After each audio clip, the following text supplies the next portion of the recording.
Coba kita masuk satu-satu. Tahap 1 mengubah bahasamu. Jadi dia menggunakan bahasa itu dia pilih.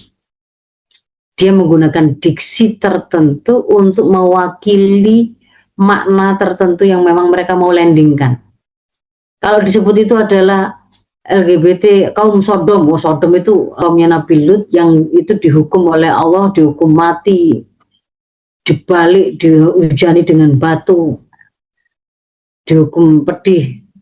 Itu memberi kesan, wah, buruk kaum Sodom itu. Jangan pakai menyebut mereka sebagai kaum Sodom.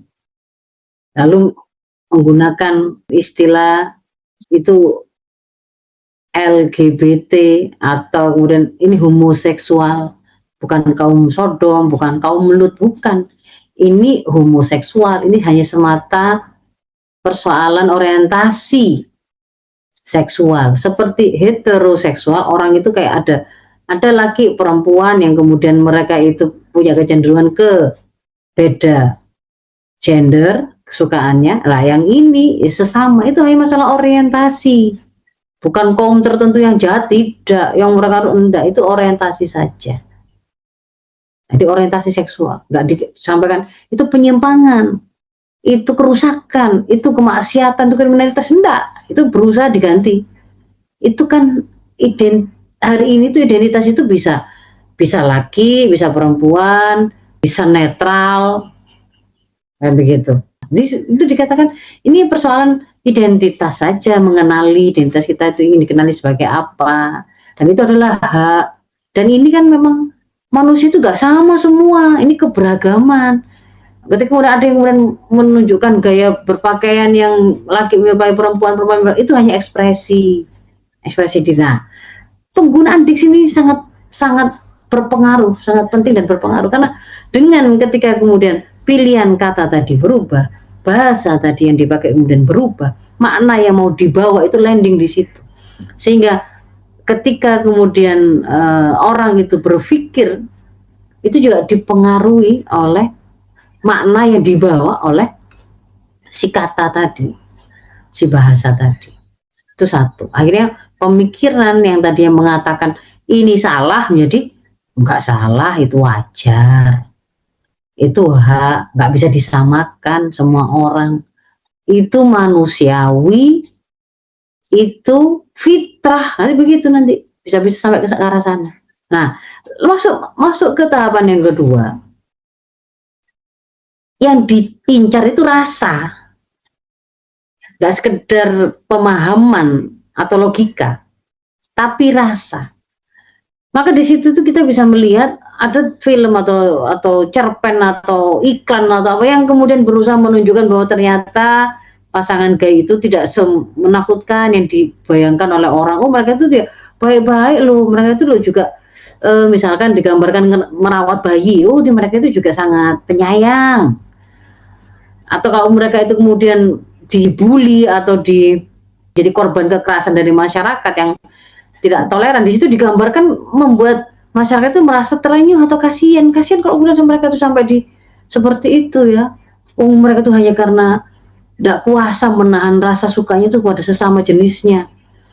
Jadi jatuhlah di situ tuh mulai rasa yang tadi itu membenci dengan kemaksiatan itu menjadi bagaimana lagi, pikirannya sudah mengatakan bagaimana lagi manusia itu bermacam-macam.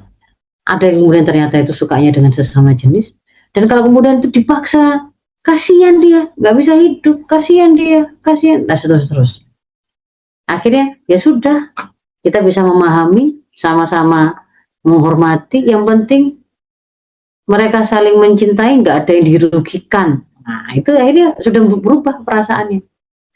Dan masuklah kemudian pada tahapan yang ketiga, menjadi fenomena itu sudah dianggap normal.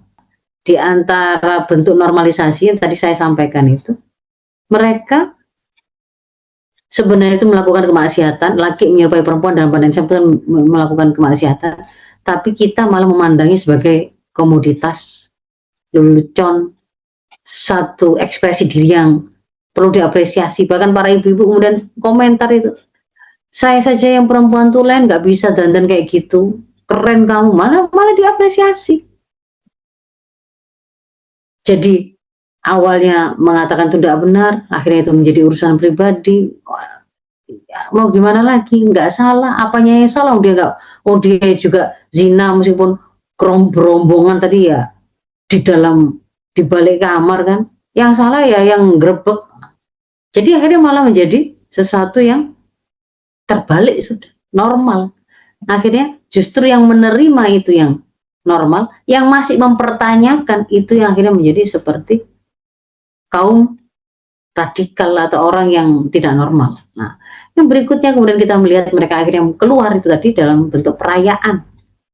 Yang tadinya tabu mereka keluar itu sebagai sebuah proses mensiarkan.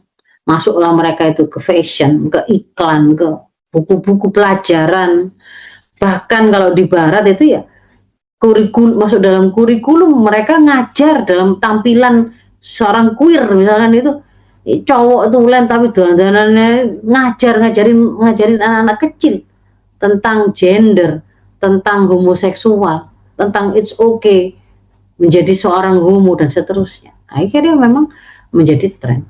Nah, yang berikutnya mereka melakukan upaya untuk mendapatkan perlindungan hukum secara legal dan pihak yang kemudian berusaha mengoreksi dan meluruskan mereka itu akhirnya menjadi ada pada posisi yang seperti melanggar hukum, melanggar hak asasi manusia yang itu sudah dipatenkan dalam hukum, sehingga mereka lah justru yang benar itu yang kemudian diberi label negatif. Oh, itu orang-orang intoleran, itu orang-orang radikal, itu orang-orang yang penuh kebencian.